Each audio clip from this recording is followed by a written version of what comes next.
12. La petición. De modo que Madame la Condesa nos va a privar de su compañía, dije, haciendo una venia de cortesía. Pero espero que sea solo por unas pocas horas. Tal vez, o posiblemente por unas semanas.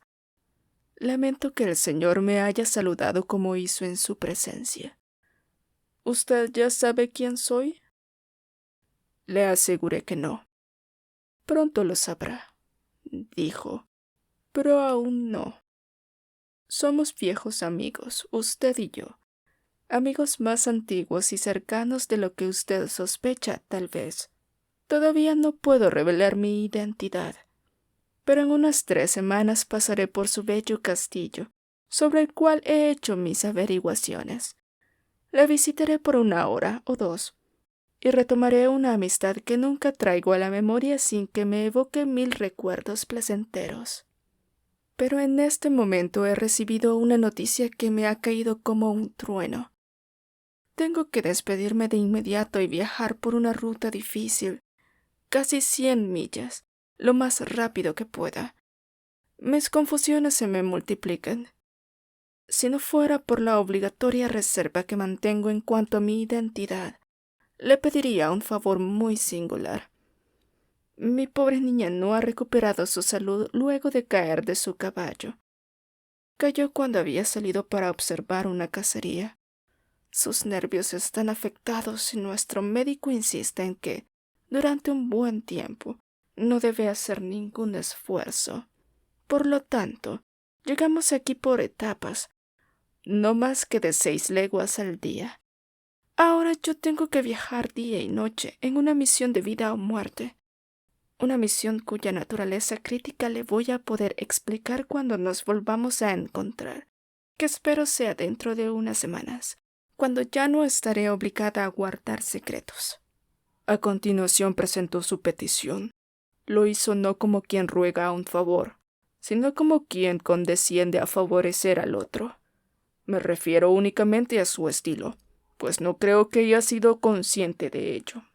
Aparte de la manera en que se expresó, no podría haber implorado con más humildad. Me pidió simplemente que consintiera a encargarme de su hija durante su ausencia. Tomando en cuenta todas las circunstancias, su solicitud me pareció bastante audaz, pero de alguna manera me desarmó, ya que inmediatamente ella reconoció las evidentes razones en contra de su petición, entregándose enteramente a mi sentido de la caballerosidad. En ese preciso momento, debido a una fatalidad que parece haber determinado todo lo que ocurrió, mi pobre niña vino a mi lado y, en voz baja, me imploró que invitara a su nueva amiga, Mircalla, para que fuera a hacernos una visita. En conversación con la joven desconocida, ésta le había dicho a mi niña que, si su madre estuviera de acuerdo, a ella le gustaría mucho visitar nuestro hogar. En otras circunstancias le habría dicho que esperara un poco, al menos hasta saber con quiénes estábamos tratando. Pero no me dieron tiempo para reflexionar. Las 2 mujeres, la señora y la joven, me asediaron al tiempo. Y debo confesar que la bella y refinada cara de la joven, que poseía una cualidad extremadamente encantadora, sin hablar de su elegancia, evidencia de que provenía de muy noble cuna, eran factores que me subyugaron totalmente. Me rendí y acepté, con demasiada facilidad, tener bajo mi tutela por un tiempo a la linda adolescente a quien su madre llamaba Milarca.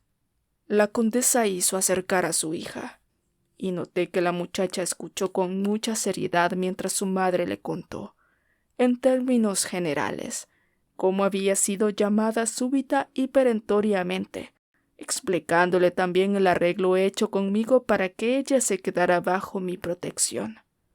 A esto agregó que yo era uno de sus más viejos y preciados amigos. Yo, desde luego, eché un pequeño discurso tal como la ocasión parecía merecer.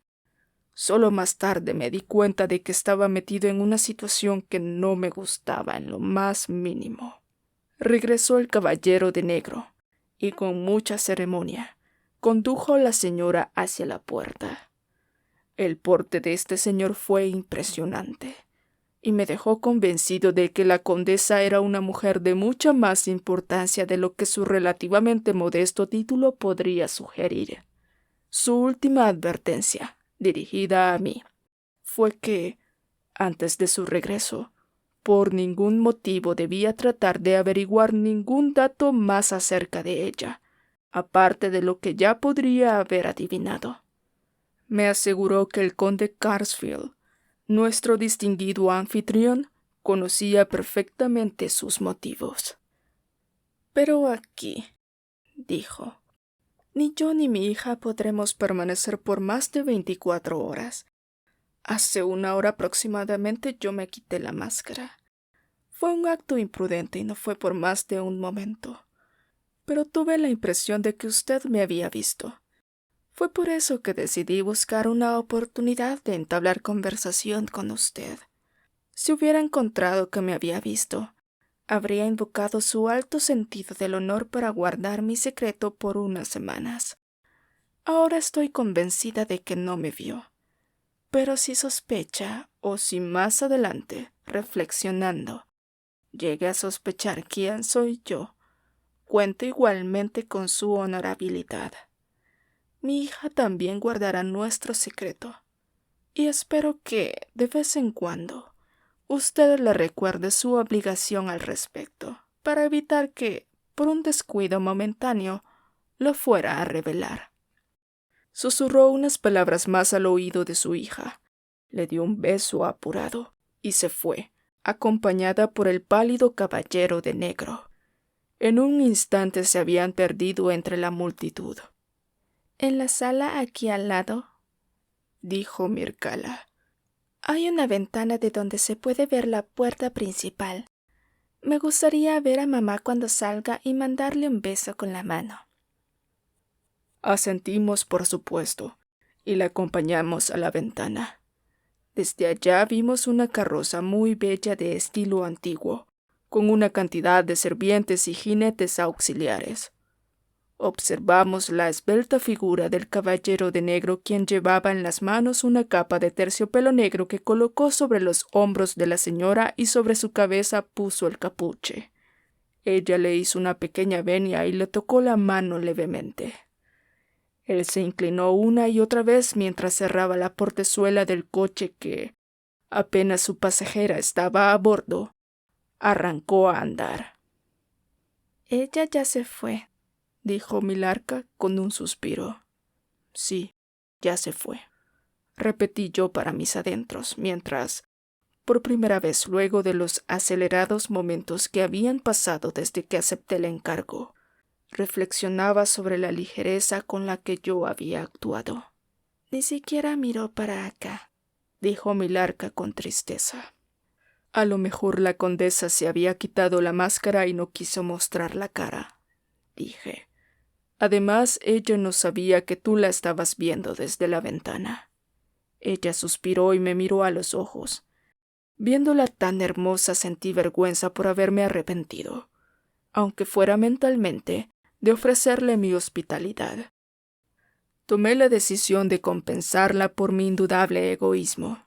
Ella volvió a ponerse la máscara y las dos, ella y mi hija, me persuadieron para que regresáramos a los jardines donde se reiniciaba el concierto.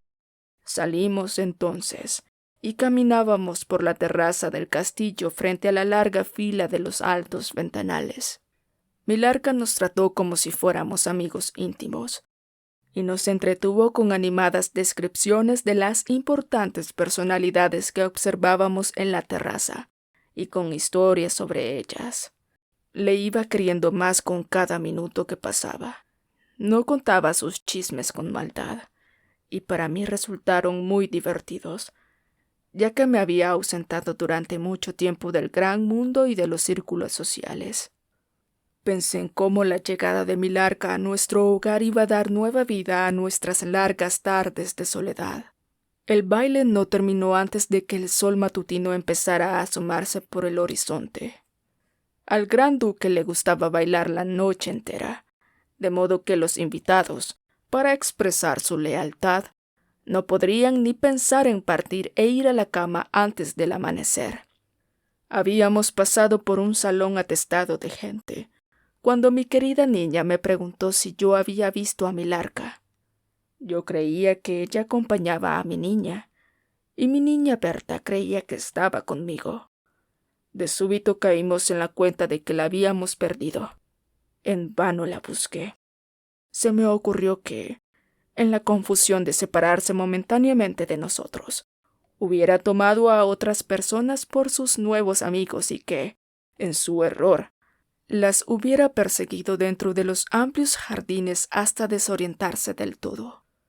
Ahora entendí, en toda su expresión, que había cometido una tremenda estupidez. Me había encargado de esta muchacha sin saber quién era, ni siquiera cuál era su apellido. Peor aún, amarrado por la obligación de guardar un secreto, una obligación impuesta por razones para mí desconocidas. No podía buscar ayuda con decir que se trataba de la hija de la condesa que había partido 1 hora antes. Llegó la aurora. Fue a plena luz del día entonces, cuando finalmente abandoné la búsqueda. Fuimos a descansar en la habitación preparada para nosotros en el castillo del conde Carnesfield. Solo a las 2 de la tarde del día siguiente supimos algo de la muchacha perdida. Fue a esa hora aproximadamente cuando un sirviente tocó en la puerta de mi niña para decirle que una joven, en estado de evidente ansiedad, le había preguntado dónde podría encontrar al barón general Spildorf y a su hija, al encargo de quienes le había dejado su madre. No quedaba duda de que se trataba de nuestra nueva amiguita. Había vuelto a aparecer. Ojalá se hubiera perdido para siempre. A mi pobre niña le contó todo un cuento para explicar su demora en volver. Muy tarde en la noche dijo, resignada ante la imposibilidad de encontrarnos, había llegado a la habitación del ama de llaves del castillo, donde cayó en un sueño largo y profundo que escasamente fue suficiente para que se recuperara de la fatiga que había experimentado en el baile. Ese día, Milarca fue con nosotros para casa, y yo me sentía feliz de que mi niña hubiera encontrado a una compañera tan encantadora.